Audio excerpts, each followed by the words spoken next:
So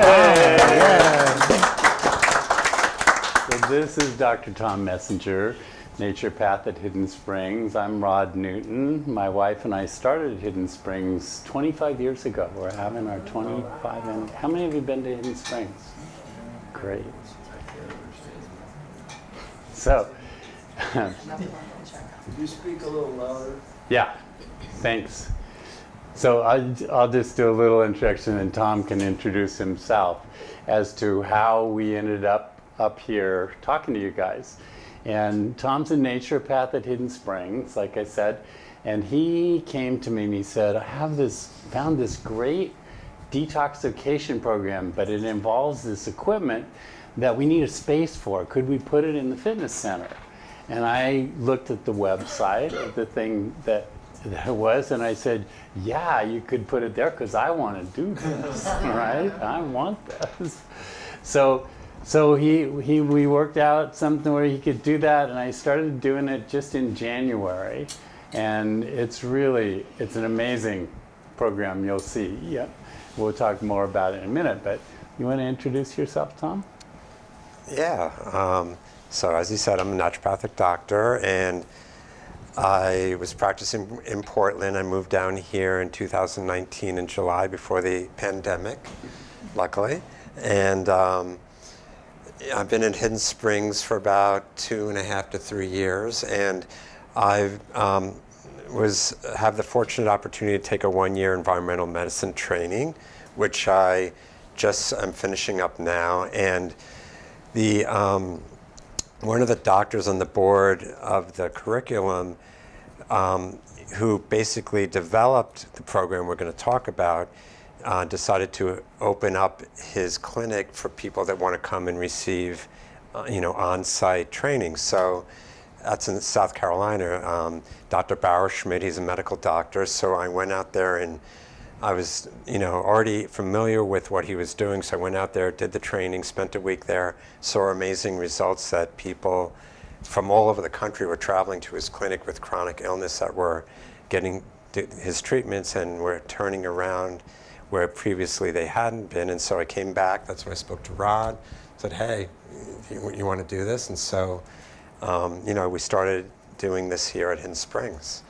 So we're actually, the way the system is, which we're going to talk about, we're only the second clinic in the country doing it. It's Deeper Healing in South Carolina. Dr. Bauerschmidt's clinic is the first one, and then, so this is sort of like the protege of that. So Dr. Tom is well known for serious mold, Lyme cases, the tough stuff. So he's implementing this with people that really, are very sick and really need it. But I got interested in, particularly after I tried it a few times, what can relatively healthy people do with this and benefit from it? And how can you combine it with a seasonal cleanse program? What's the big picture in terms of detoxification? So that's what we're cooking on. Yeah, so let's get started. So, this is just an overview. So we're going to talk about why to detox. That's the depressing part of the presentation. It's about how all the toxins around. That's the first hour and a half.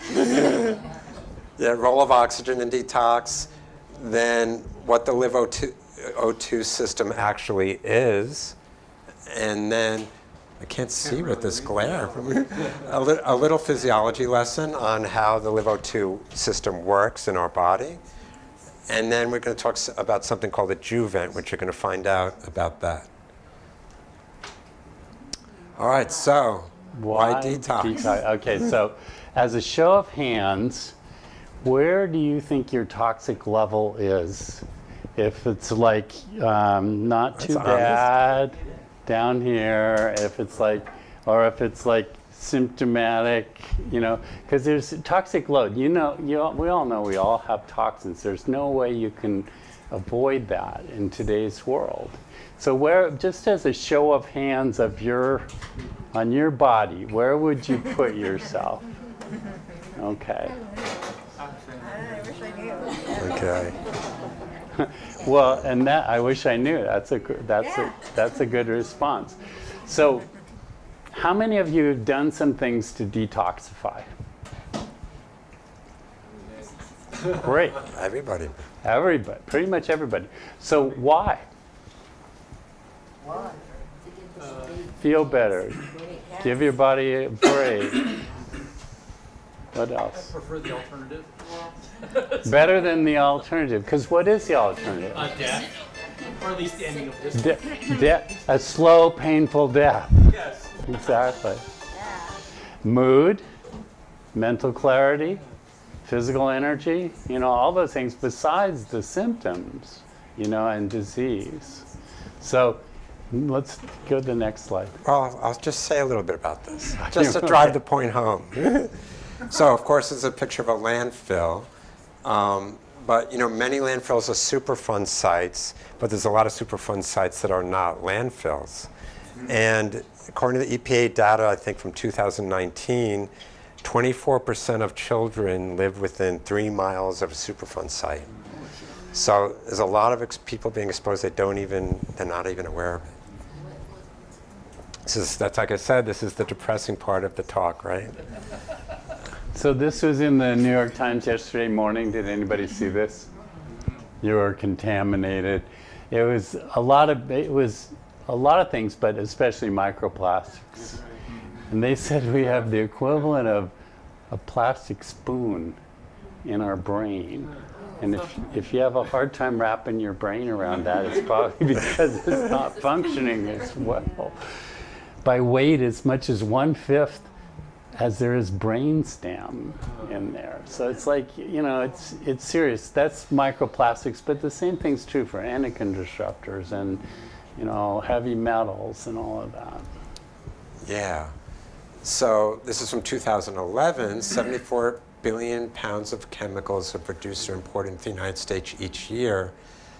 And that's more than 240 pounds of chemicals per person in the US. And that's 2011 when we knew there was 80,000 chemicals in production. Now, as of a few years ago, there's 300,000 chemicals. So those numbers are probably outdated. So more reasons to detox.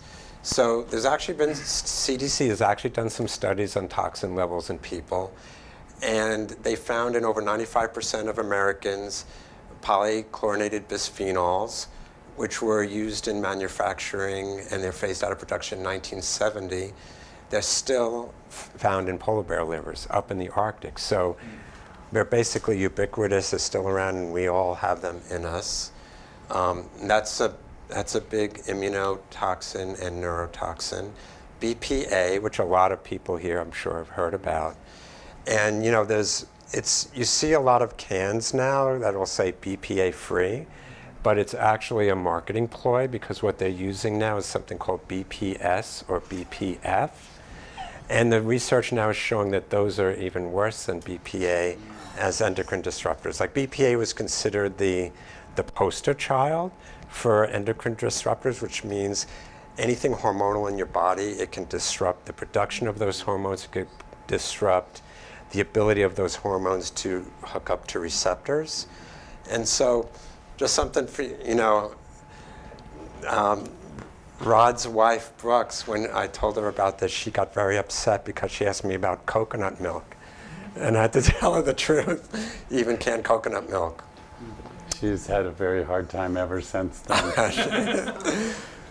Yeah, and we've tried making homemade coconut milk in my house. It just doesn't turn out the same. Yeah. So phthalates, those are plasticizers for soft plastics. BPA also, I should go back and say BPA is what's in hard plastics, like in hard water bottles, like the big 5-gallon jugs. They make plastic hard, or they're used for lined cans, and they're also in receipts, thermal receipts. Phthalates are the soft plastics, and so drinking out of soft, plastic water bottles. PBDE, those are flame retardants. PFAS, those are what make things non-stick, like non-stick pans, and those are big disruptors of the immune system also. If you ever want to see a movie about PFAS, there's a movie called Dark Waters. It's about DuPont when they developed Teflon and how it contaminated the Ohio River Valley. You saw that?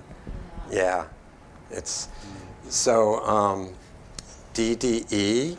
So even though that's it's a breakdown product of DDT, and even though that's been banned since 1973, when the CDC tested people's fat tissue, 99% of people still had that in their system. So, and organochlorine pesticides. So that's just those are the things that the CDC found in people. So why Rejuvenace? Rejuvenace is what we're going to be talking about today.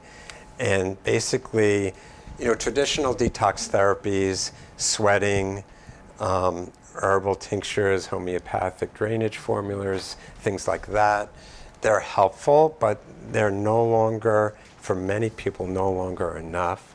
People that have, especially people with chronic illness, and all of us can use a more potent form of therapy to get toxins out, and so that's what the Rejuvenace is about. And toxins are stored in cells, and many are lipophilic, which means fat-loving. So they get stored in not only fat in our body, but some of our organs are highly comprised of fat. Liver, brain, kidneys. So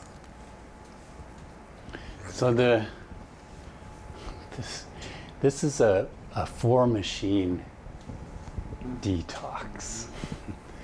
Actually, through 4-part, but 3 machines. This, first of all, you do this exercise with oxygen thing that has, you do exercise, moderate exercise with a lot of oxygen, high concentration of oxygen. Then you take it up to altitude of this oxygen concentration of 16,000 feet. So it's kind of like, have you been hiking at a high altitude and you know what it's like? Well, you're taken there like instantly. And your brain goes, whoa, there's not oxygen. And then you go back to really high oxygen concentration. And the brain goes, whew, and it floods your blood and your brain with much more oxygen. So that extra oxygen allows your mitochondria to function better. Things start to, you get all the toxins into circulation. But first they go into the lymph. So then we have this very fancy vibration plate it's subtle. It's not like those, what are the ones that... The jackhammer. Right, not the jackhammer. Kind of like the jackhammer, the one that's really they're not like the jackhammer one, power plate, that sort of thing. It's more like a subtle hum developed by NASA. Tom will tell you more of the details about that. Designed to move lymph in your body. So it moves the toxins from the lymph to the bloodstream. Then you go into an infrared sauna, sweat it out, take a cold shower at the end, and so what happens is, if you're toxic, you feel terrible afterwards because all these toxins come back into circulation. But then you feel really great after that. And if you're not so toxic, you just go straight to feeling great because those toxins got released. When does the not, I'm sorry, I was going to say, when does the not feel great part happen during that? So when does the not feel great If part you're toxic, happen? when do you start to not feel good? It can vary from person to person. For people that have chronic illness, they can, if they were doing like 2 weeks consecutive, that's how it's set up at Deeper Healing when people are coming from all over the country remotely. So they come and they do 5 days, and they have 2 days off, then they do another 5 days. The first 3 to 4 days, they can feel worse, potentially. And then around day 5 or the beginning of the second week is when they start to turn around, and then they start to feel better than they have in years. But if people are not at that level of chronic illness, they might never have that worsening feeling. The goal is, with the Juvent and with the sauna, is to help assist mobilizing the toxins and getting them out of the body so they're not just mobilizing and stuck. and so that way to prevent the person from feeling worse. Sure. So we're going to talk about the mitochondria, which is the energy-producing, basically, engines in our cells. And we have actually 10,000 or so mitochondria in every single cell. Hard to believe. So what's interesting is, so the mitochondria are basically, they produce the energy in the cell. The cell needs energy in order to get those toxins out, because the body has stored the toxins in the cell. So that's an important part to remember, that you need oxygen to get the toxins out. So, because there's a catch-22. So what happens is toxins cause inflammation in our body, as we all know, which also means it causes inflammation or swelling in the lining of the capillaries, which are the small blood vessels that feed every cell in the body. So therefore, oxygen delivery to those cells gets impaired. So you see this catch-22. Like we said, we need the oxygen for the mitochondria to push the toxins out, yet the oxygen has a hard time getting to the cells because the toxins have caused the swelling. So it's sort of like they're bad players. They want to stay in. They figured this out. Vicious cycle. So here we're getting into a little physiology stuff, but I know you guys will get all of this. So the red blood cells, part of our blood, carry 98% of our oxygen in our blood. You know, they're the non-liquid portion of our blood. The liquid portion, the plasma, carries only about 2% of the oxygen. So that's important to remember too for a future slide. So the red blood cell diameter is 5 micrometers. The capillary internal diameter is 5 micrometers. So I'm sorry if I'm blocking anyone's view, am I? No, okay. So now we just talked about how the capillaries can get swollen and inflamed. So what happened, God? Why did you set up a system like this? I think he didn't plan on having, or they didn't plan on having toxins, right?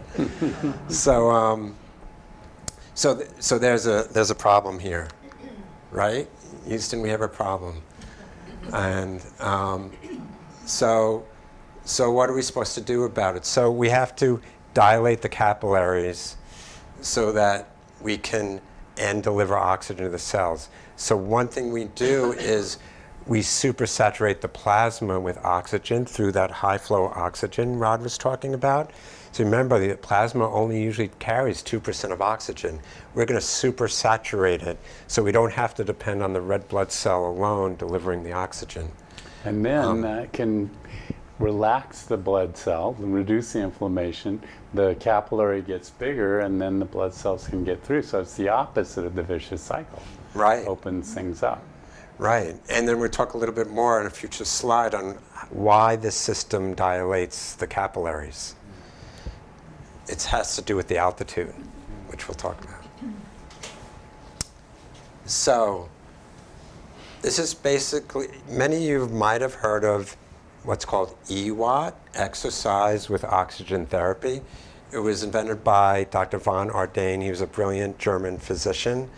And that the LiveO2 system took all of the principles all of the research that he did in the laboratory, and they basically upped the ante with the system by developing this altitude contrast system. So the Hidden Springs Fitness Center had oxygen therapy from the beginning, all along, but it didn't have this altitude contrast element to it. You just added oxygen to your workout.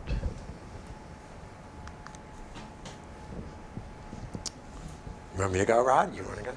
Go for it. Okay. So there's a couple different protocols that can be done with the LiveO2 system. Everyone that does it starts with what's called the whole body flush, because there's a more advanced protocol that's called the brain flush, and that's after sort of completing at least 10 sessions of the whole body flush. So for today, we're going to talk about the whole body flush. So that's a picture of the LiveO2 system, and can you see from the back that there's actually 2 chambers? There's a little segregation there. So The large chamber, the top 3/4, has 100% oxygen. It has this compressor that feeds 100% oxygen into that chamber. And the lower chamber has what we call the altitude contrast oxygen. So so room air, so air that we're breathing at sea level will have 21% oxygen.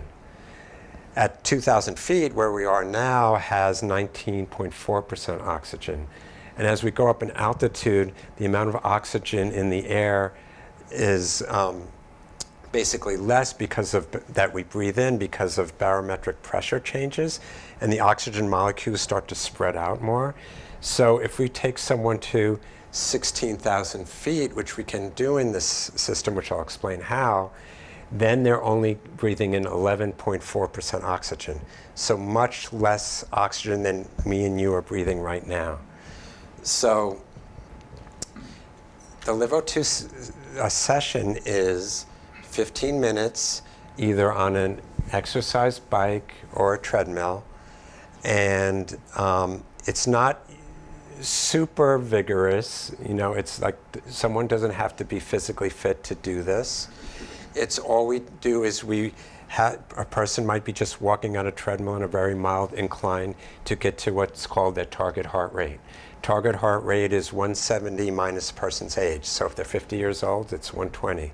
So they're breathing 100% oxygen with the mask. They're walking on the treadmill. They get to the heart rate of 120, and that usually takes about 3 minutes or so to get them there. And then we do what's called 4 altitude contrast cycles, lasting 30 to 45 seconds.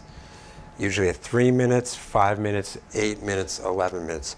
People that are in generally better health or more fit, we could actually fit more than those 4 cycles in that 15-minute span. So what happens is you're breathing in that 100% oxygen while you're working to get to target heart rate. You're at target heart rate, 3 minutes has gone by. Now we're going to take you to altitude. We flip a switch basically in the system, and then you start breathing in the altitude oxygen. If it's 16,000 feet, 11.4%.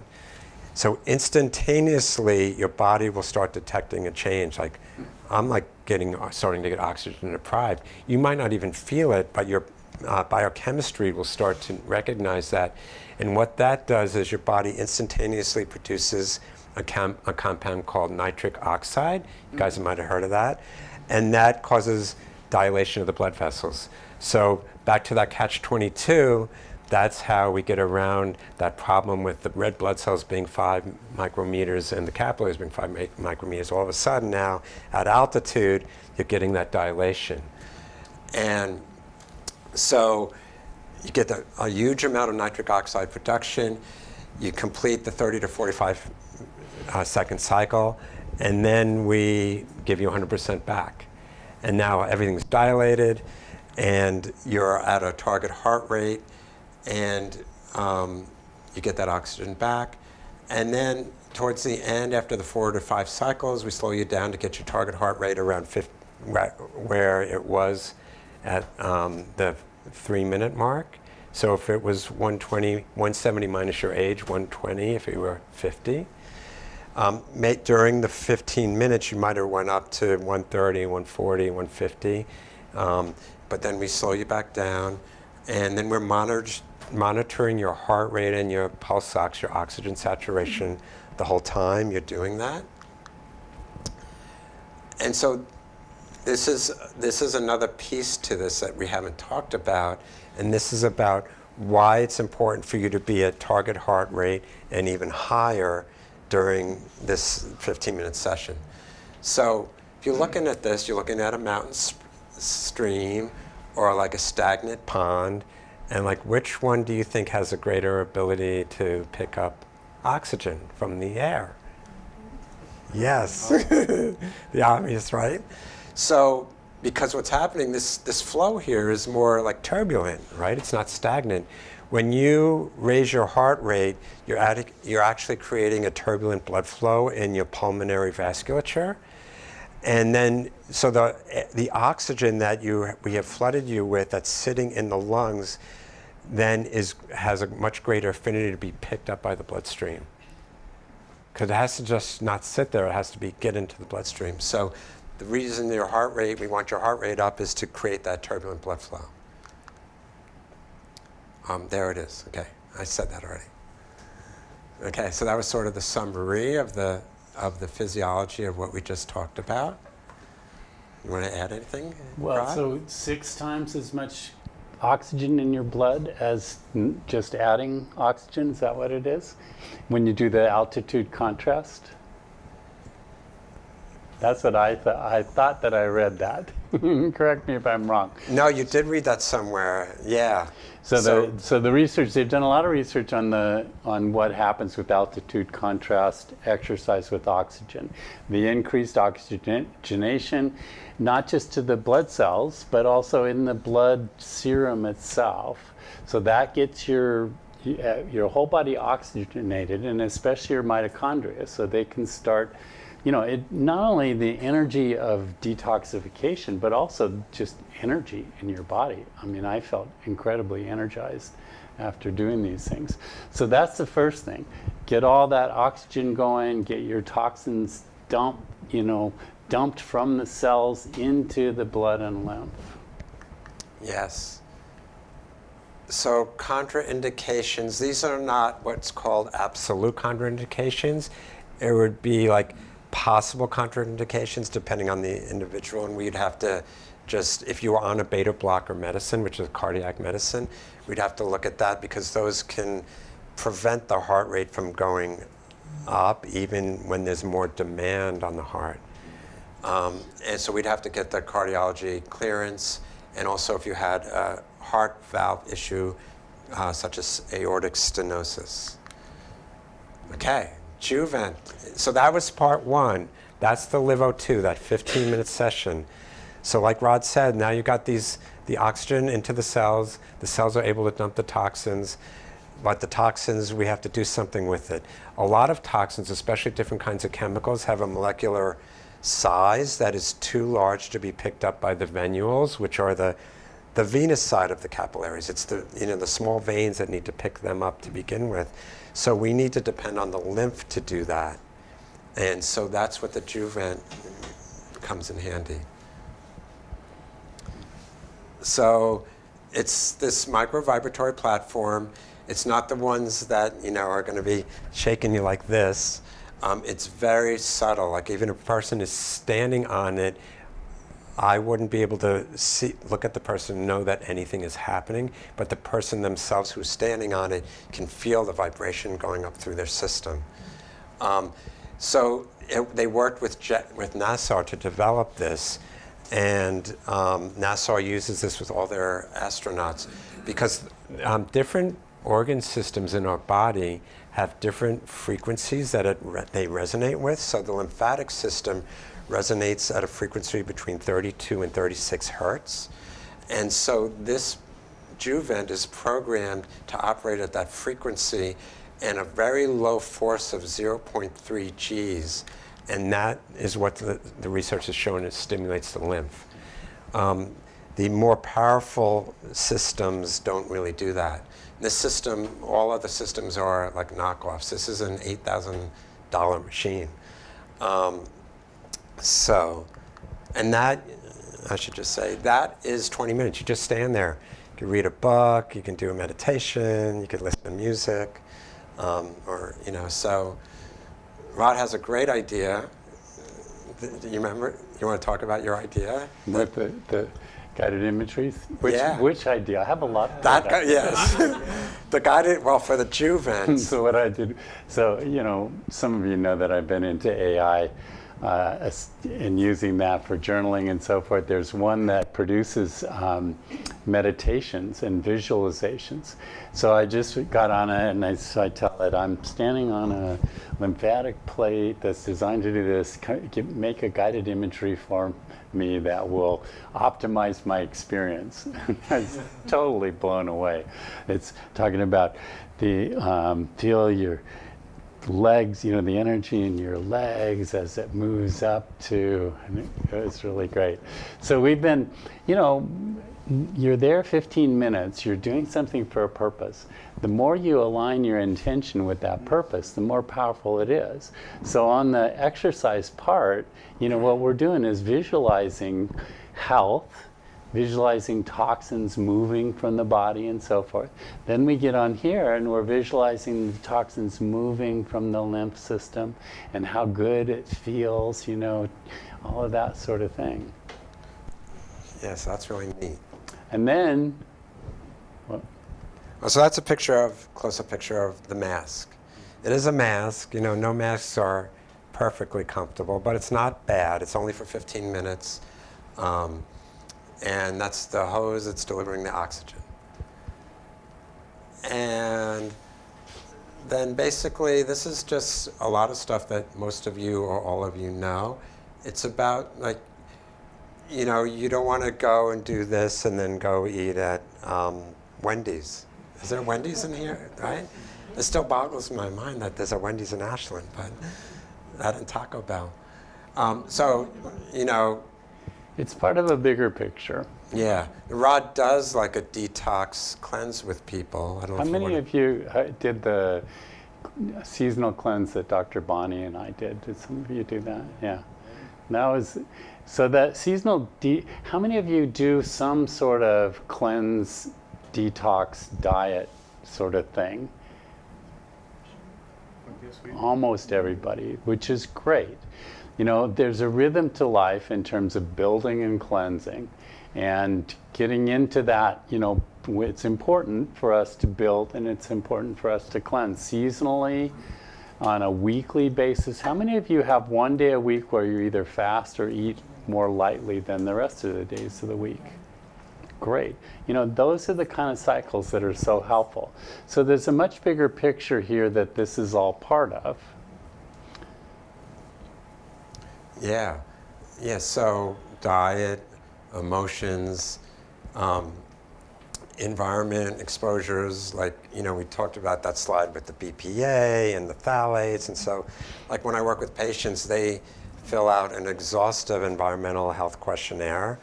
And so we're screening for all kinds of exposures, mold exposures, radon exposures, mattress exposures with memory foam and stuff like that. So, you know, the whole goal is trying to, you know, we can't be absolutely perfect, completely avoid, but minimize our exposure as we're trying to remove toxins from the system.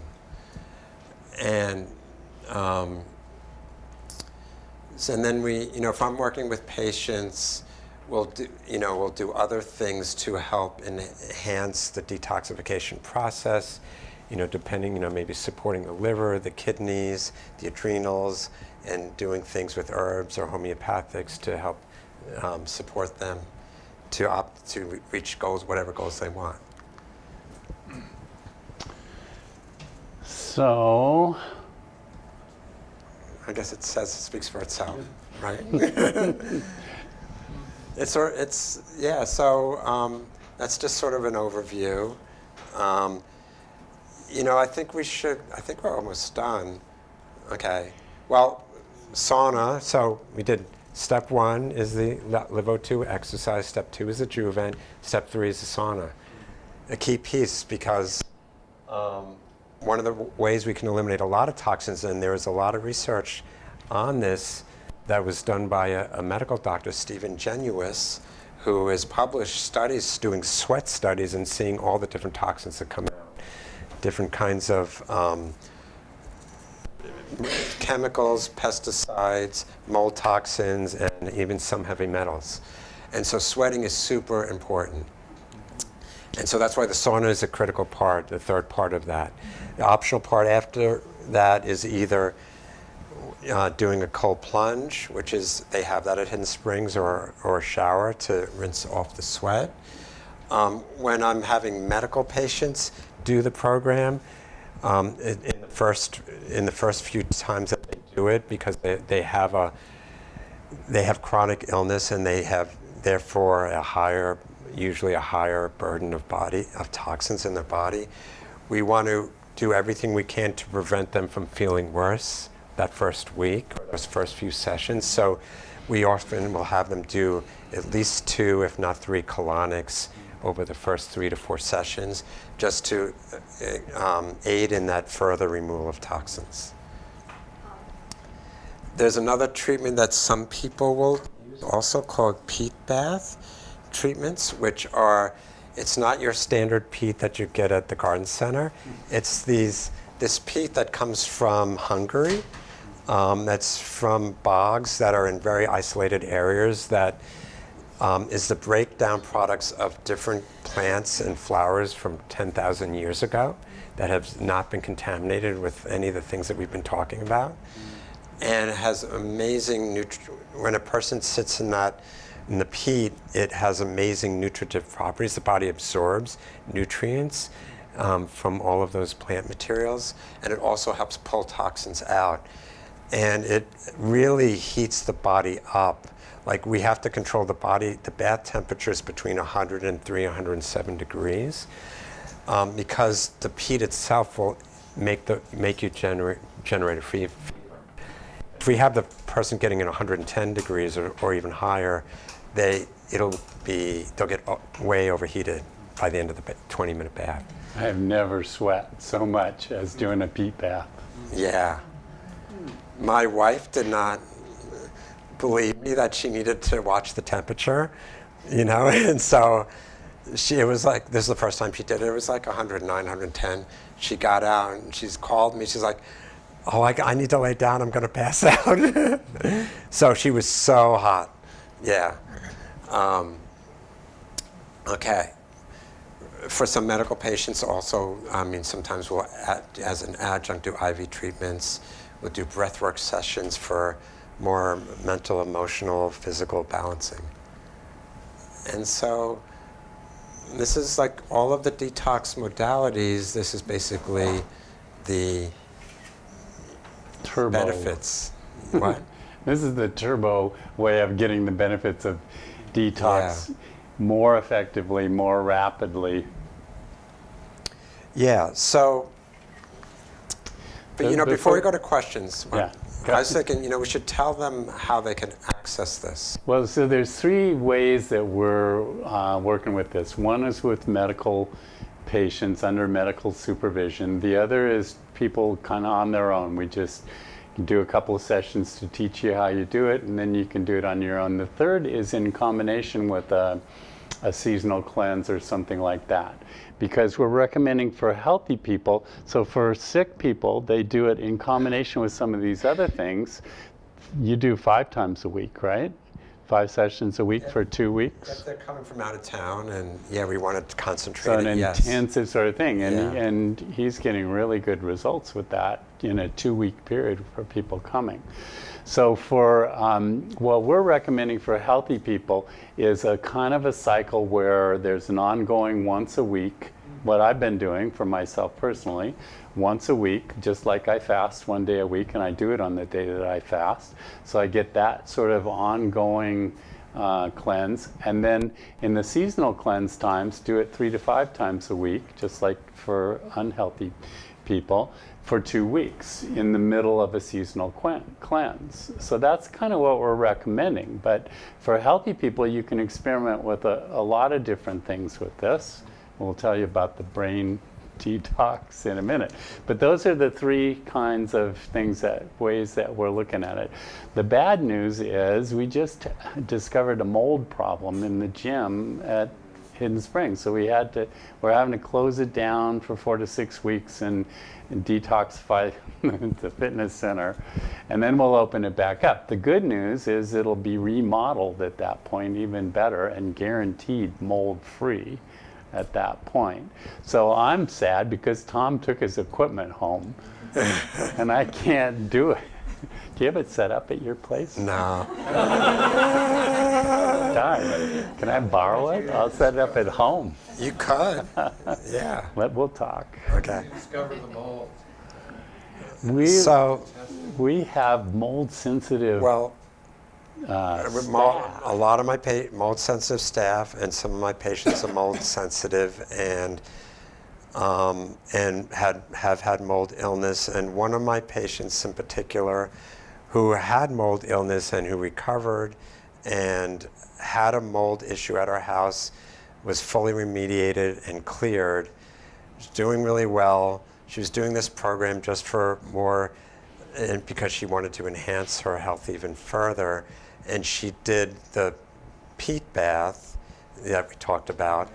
And I followed up with her like 3 or 4 days later for her follow-up visit. And she said all of a sudden these symptoms started coming back that she was having that were the same symptoms she had when she had a mold exposure at the house. And so I was trying to figure out, well, what was going on? I mean, she's doing this great program, what happened? And then we traced it back to, it was a Tuesday night, she went home and this started when she did the peat bath on Tuesday. And so we discovered in the peat bath, is also a steam bath, which is an amazing detox thing. So it produces steam and it's basically enclosed from floor to ceiling in this area.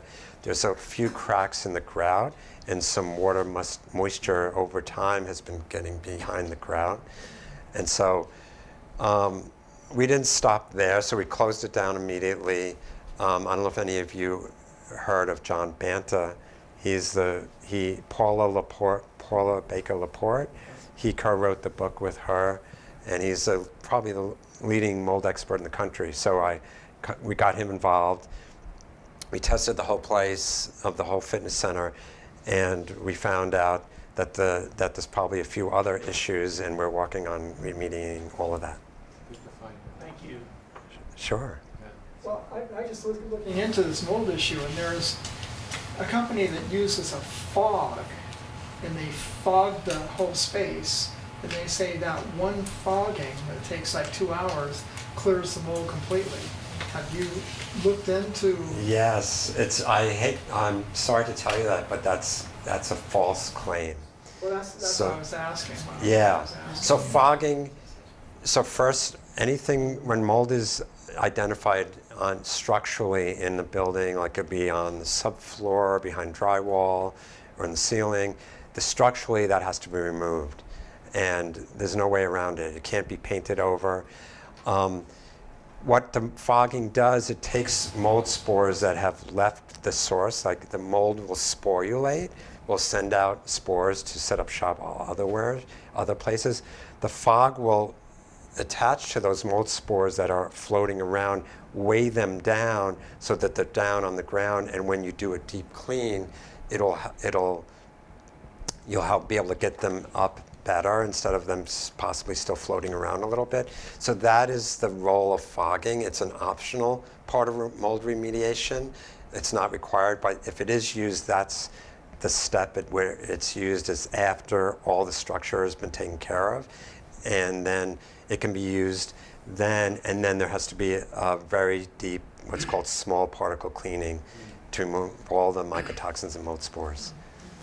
So does that answer your question? Well, how about vacuuming a carpet? That's not deep enough to get the mold spores that would drop from the fog? No, that will, but if a companies, there's a lot of companies out there that will say, oh, you've got a mold problem, I'll just come in and I'll fog your house, and we can test it after and tell you it's free, it's clear. It's just not true. Because you still have the source somewhere hiding, or that you know about, that is still going to produce and grow. So it'll come back. Yeah. Have you guys heard of the mold plates? That it's basically like a heating plate, so as the air goes through it, it heats the air up high enough so it sterilizes the mold spores as a preventative. Because mold is in our environment. Right. You can't get around it, it's just you Right. can manage it. Right. I'm not familiar with that. Okay. Yeah. I'm not saying it's not a good thing, I just don't know.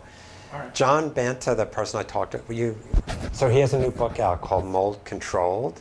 It's supposed to be I haven't had a chance to read it yet. It's supposed to be basically the encyclopedia of everything to know about mold. So even stuff like all kinds of systems for like HVAC systems, he talks about that. And so if that's a thing that he finds helpful, it's probably in there. Thank you. Sure.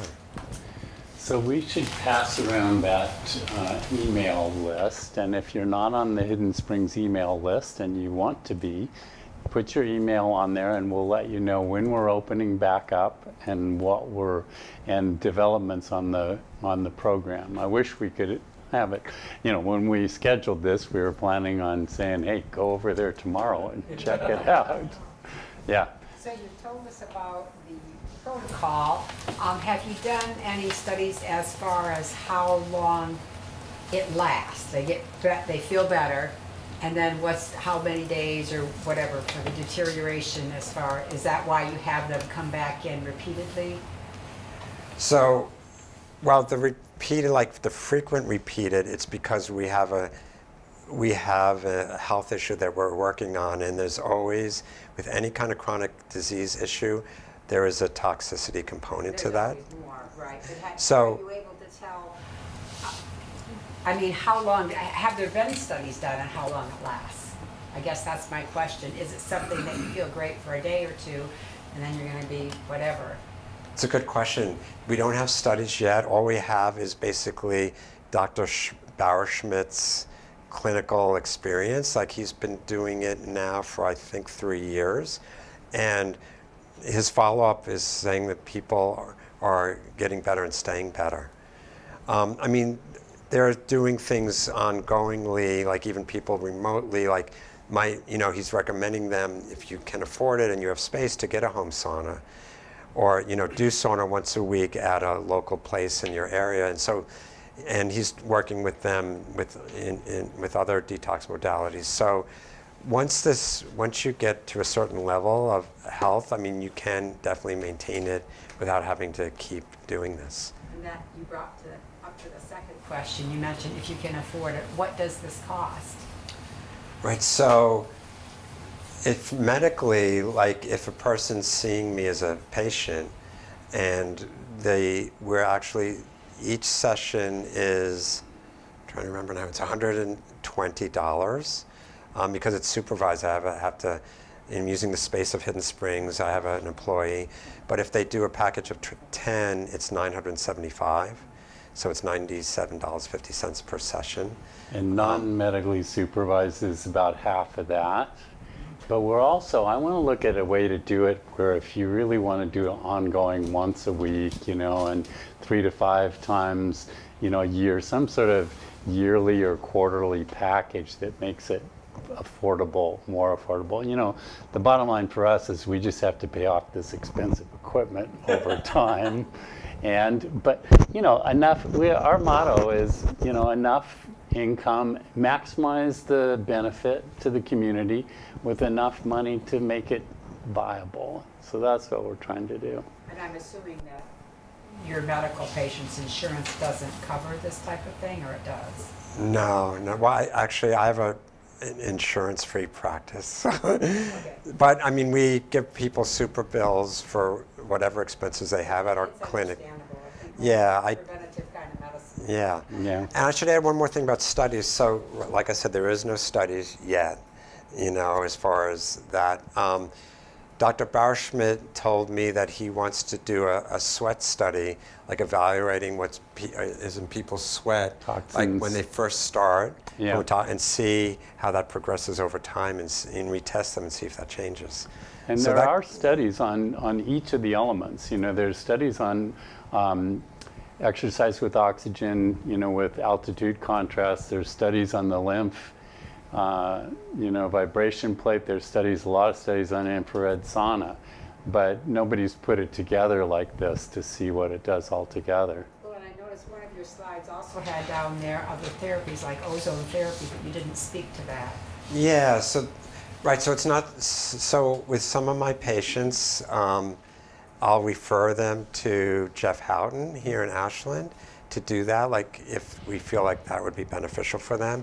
It's not like an official part of this program, but if it's like if a patient like is dealing with Lyme and co-infections, it might be something that might help them.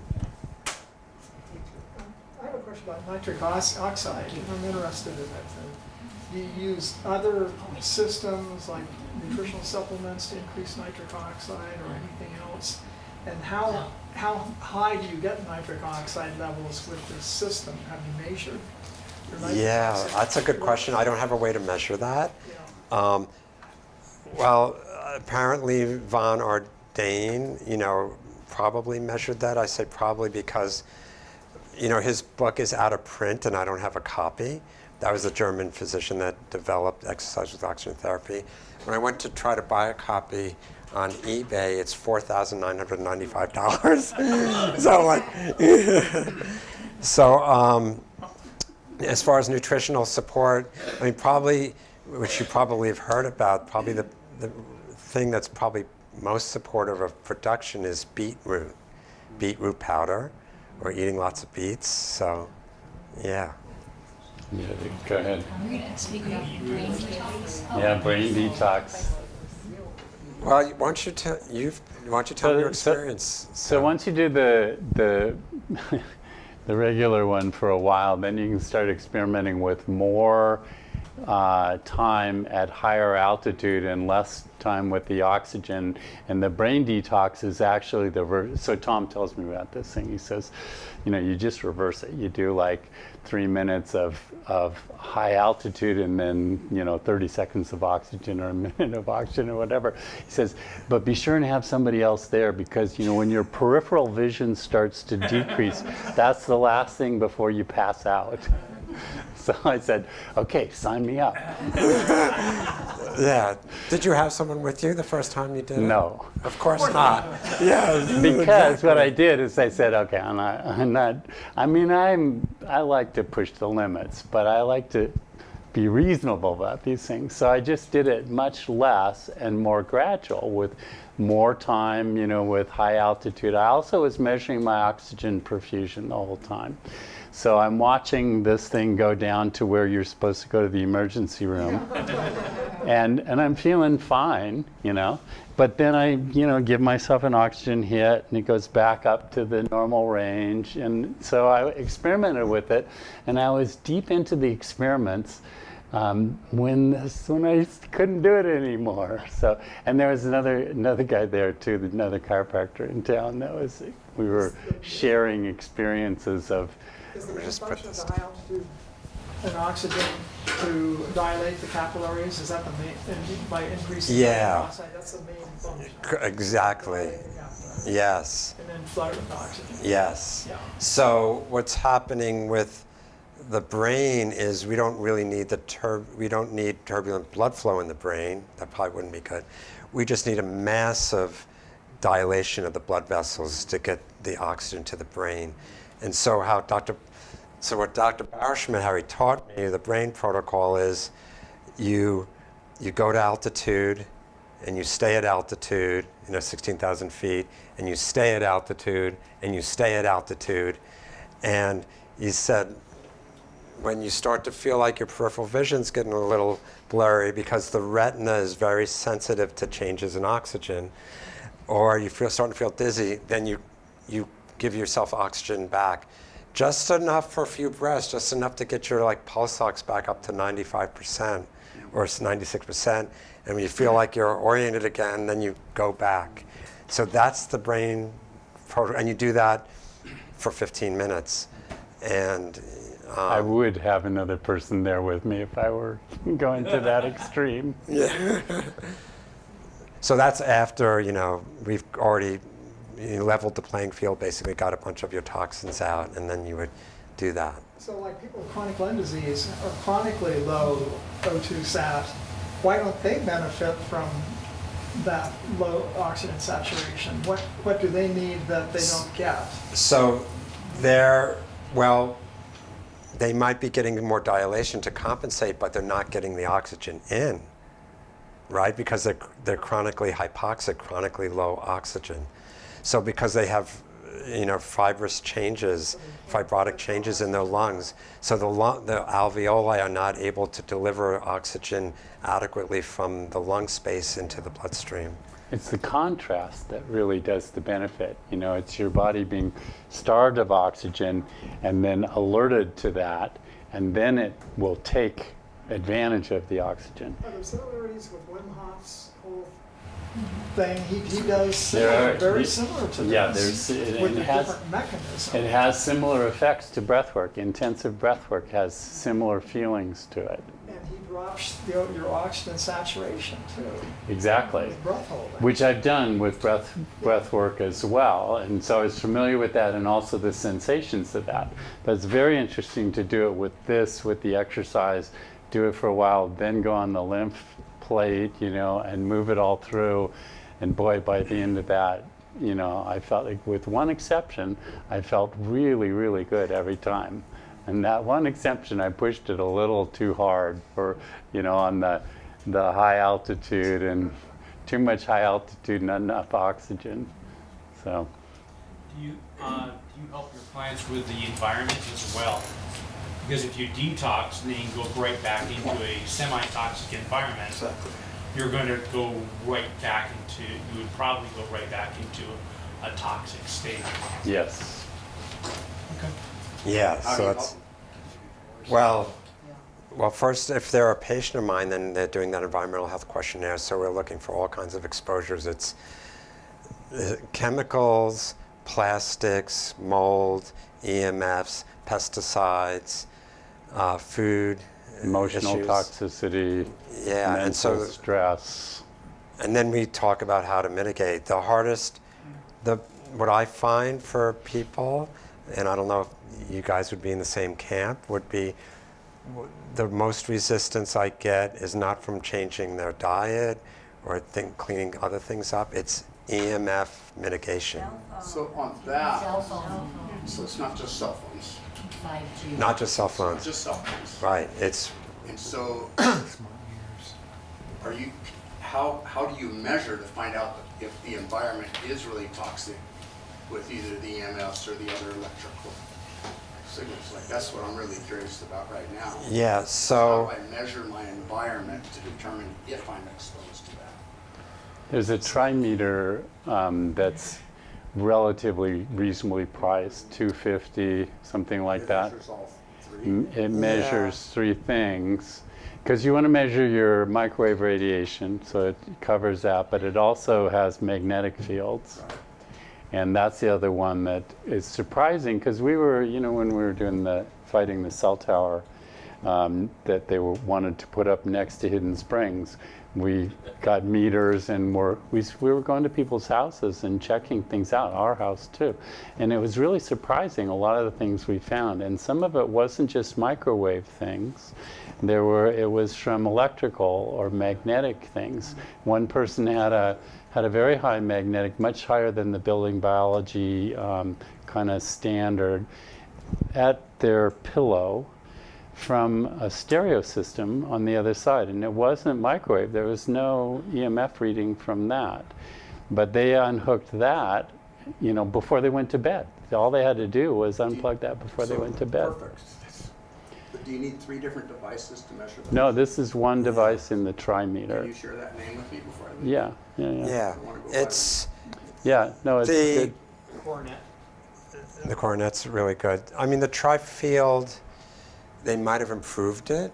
So my wife is retired now. She was a building biologist who specialized in EMF evaluations, like when we were up in Portland. And in their training, they actually tested the tri-field against the high-end meters that Safe Living Technology carries, which is That's the best website and resource. I can't remember which Safe one, but there Living was one of those Technology. 3 You can write that. that tri-field was not accurate for. It was just not able to give accurate readings. There is a person who I just met with last week, who I was very impressed with. His name is Ben Pellow, Pellow. He's not a building biologist, but he has a lot of training in evaluating EMFs. And he has different packages, different levels of, evaluation depending on affordability. And so, if you need his info, you could just contact our office and we can give that Or to you. just, if you put your email on here, we'll send out the information about that. Yeah. So,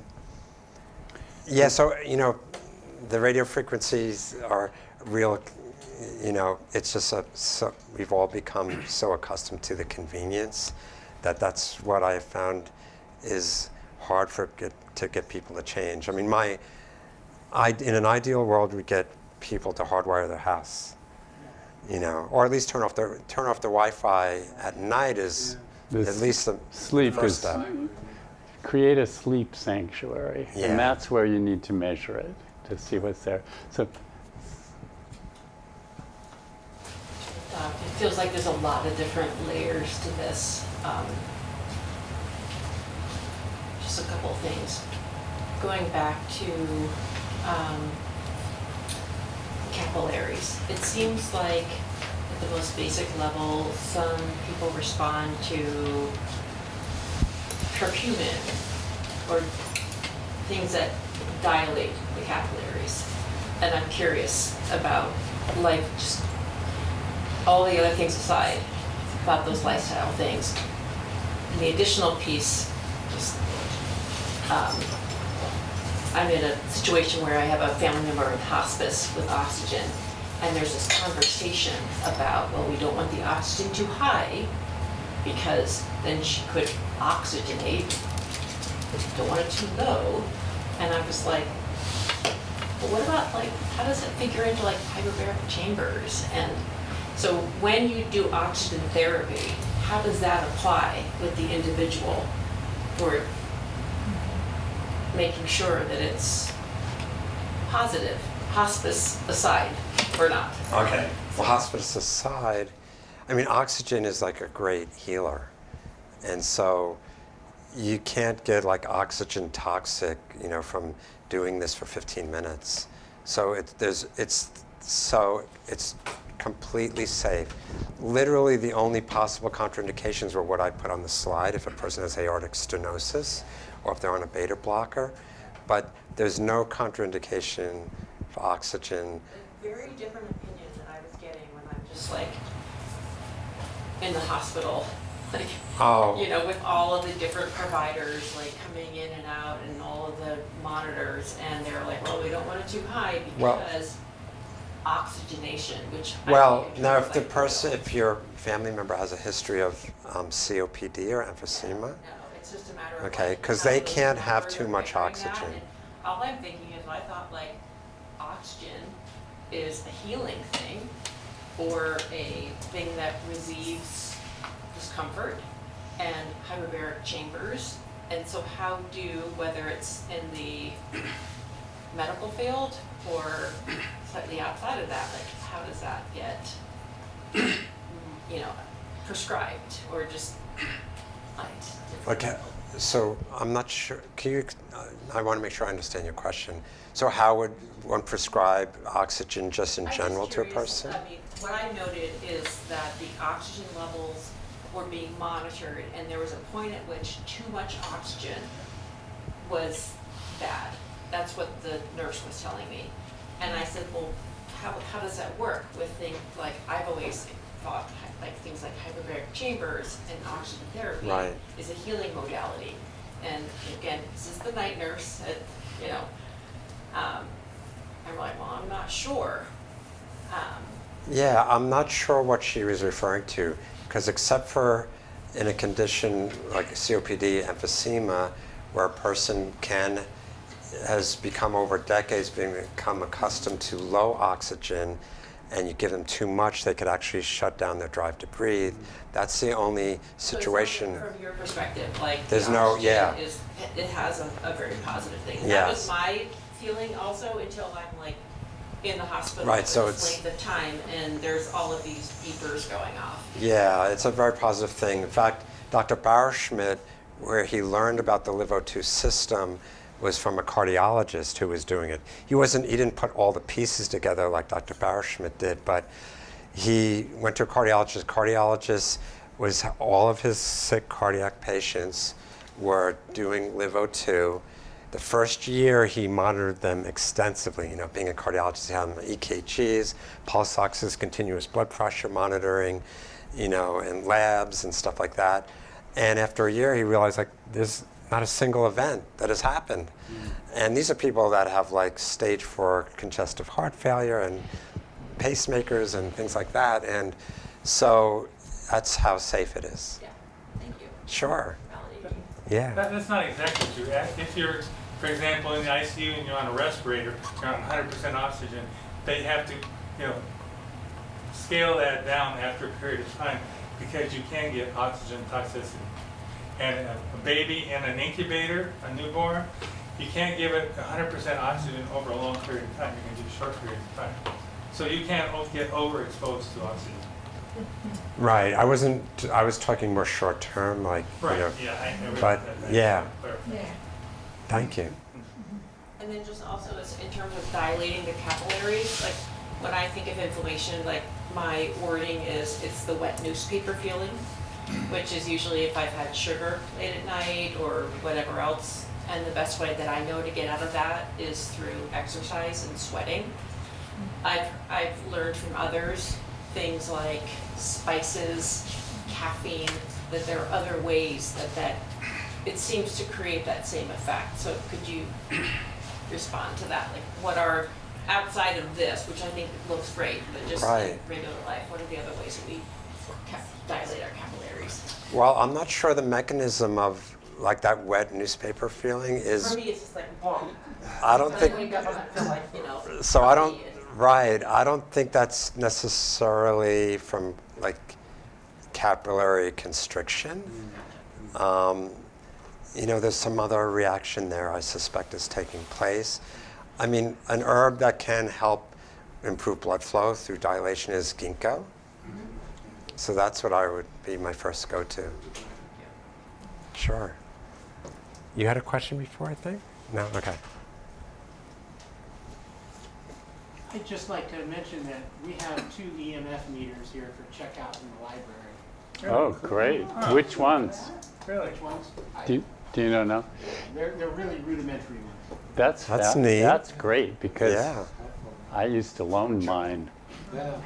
And then until I forgot one of the person I loaned it to. So, the thing about the less expensive one, they're not as accurate, but they do give you a general sense. I've found them really helpful for screening. But if you want to quantify it, then you need the more expensive ones for sure.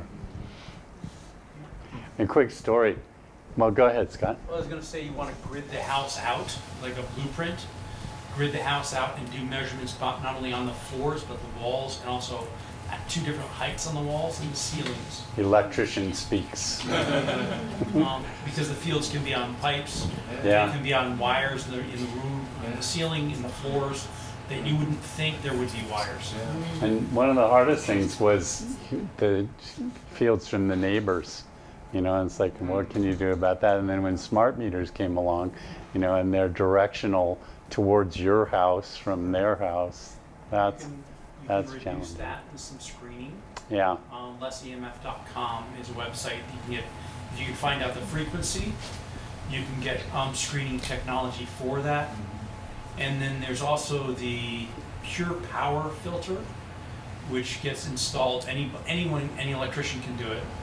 And that gets installed at the main panel.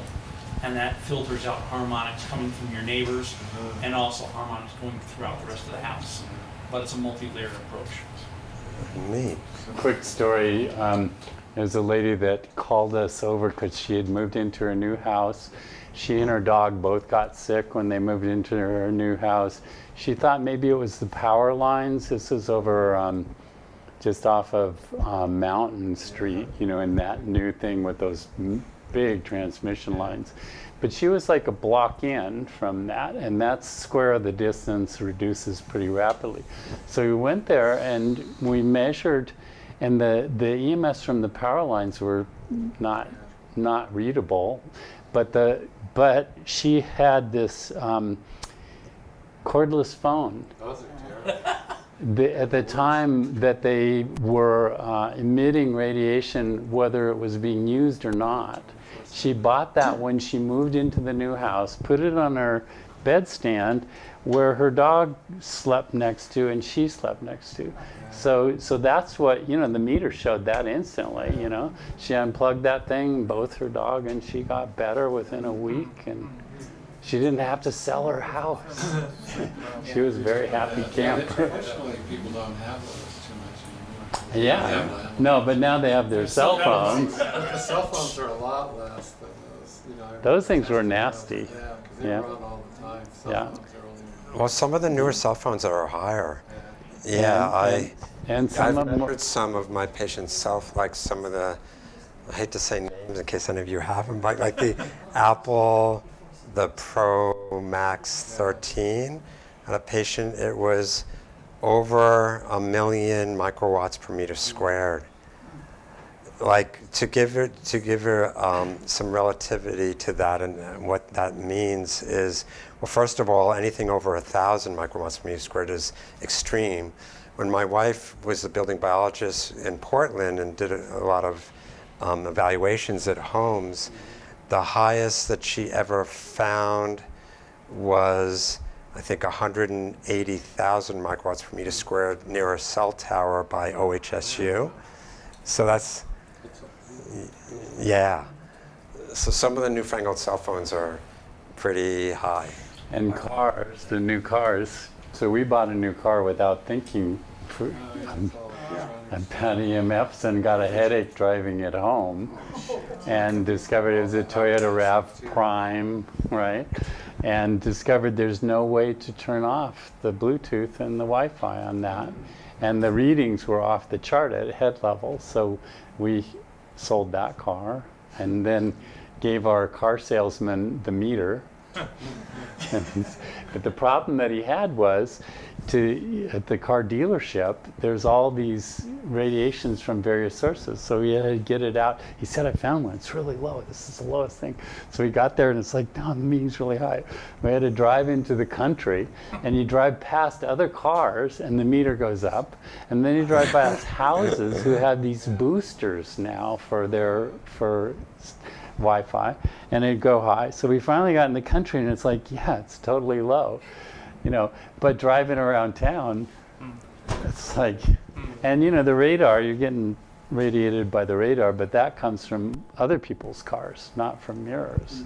So there's no way to avoid it. We just have to do what we can to keep healthy. That's why these other things that we can do something about are so helpful and so powerful. You lower your toxic load, you can handle those things that you can't do anything about better. Maybe I heard on YouTube today that you can get headphones that are hollow and not wired. Earbuds. Yeah. Yeah. What's they that? Air. have, like, Air. I think they're earbuds. Earbuds. That's a real thing. Ricola Yeah, it's cells. actually a real thing. Yeah. Thank you. Yeah, AIR, air, yeah. They work pretty well. Yeah, they work well. So maybe Yeah. one or two more questions and then Yeah. we can call it an evening. 3 questions. Sure. Or 3.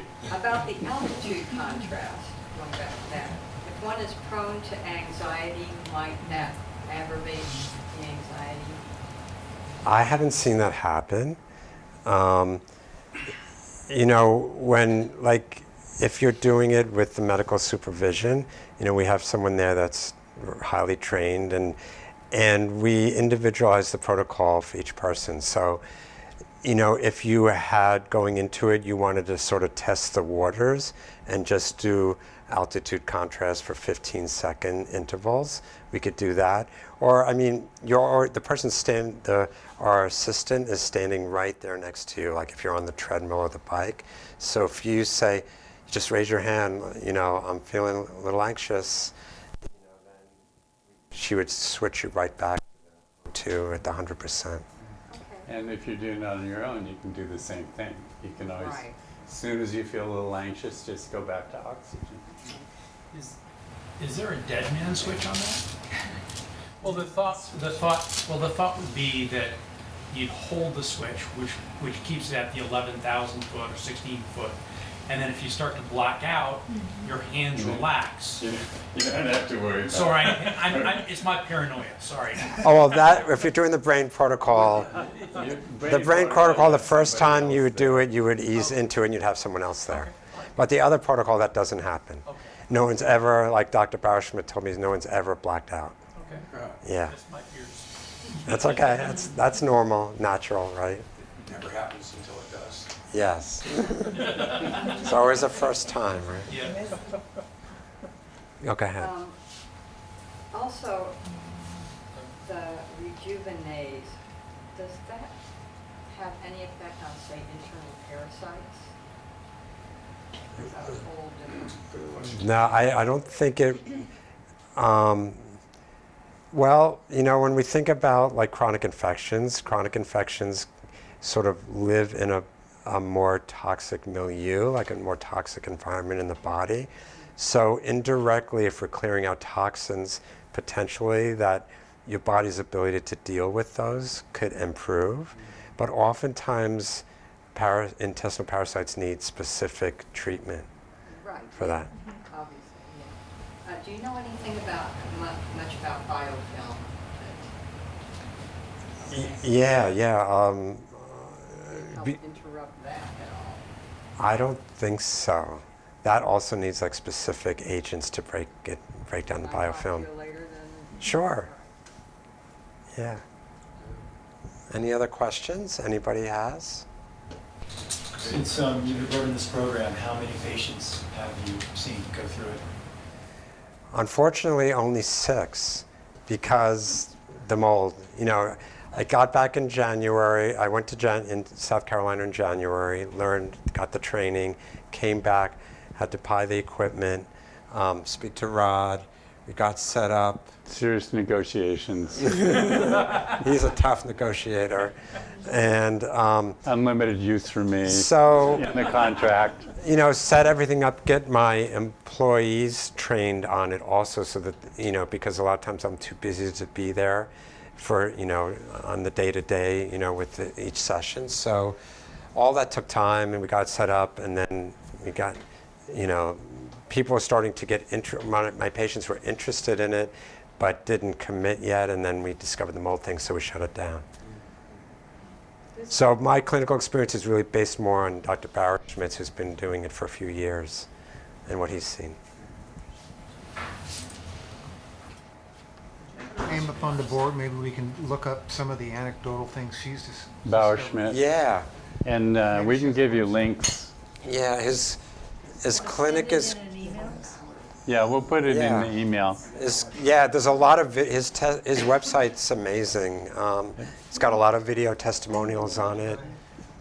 Good. And so we'll put You that in the taking email. off? It's called Deeper Healing Clinic. Deeper Healing. Yeah. It's in Charleston, South Carolina. Is that how you spell that? Bauerschmidt? With a Z probably at the end. Yeah, with a DT, I think. DT.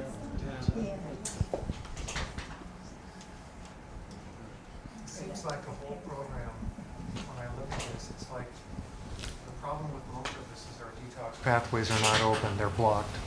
And this opens up your detox pathways maybe on a deeper level, and then you can sustain that, and then the body can naturally heal, like you said, maybe some of the lesser pathogenic things going on in our bodies.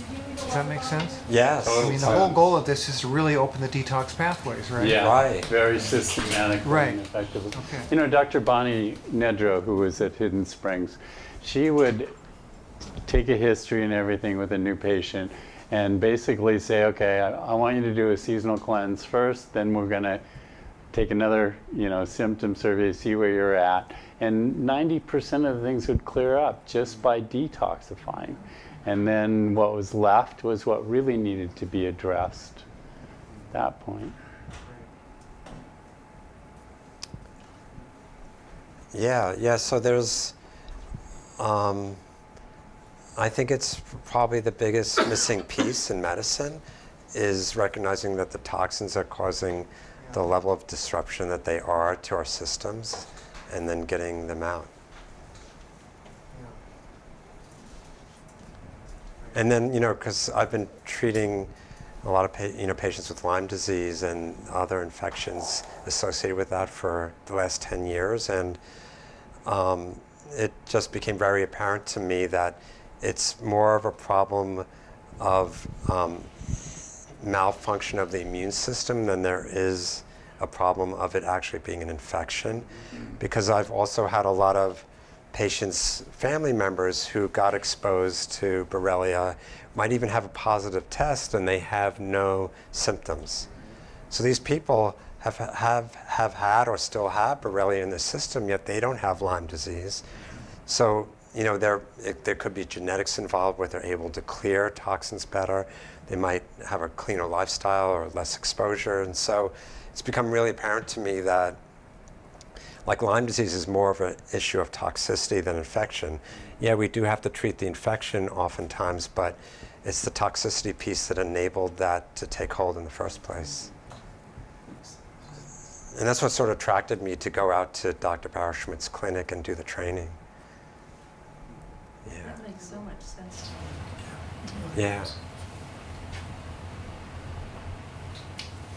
Anything else? Oh, thank you, that's great. Oh, you're welcome. Yeah, really. Oh, thank you.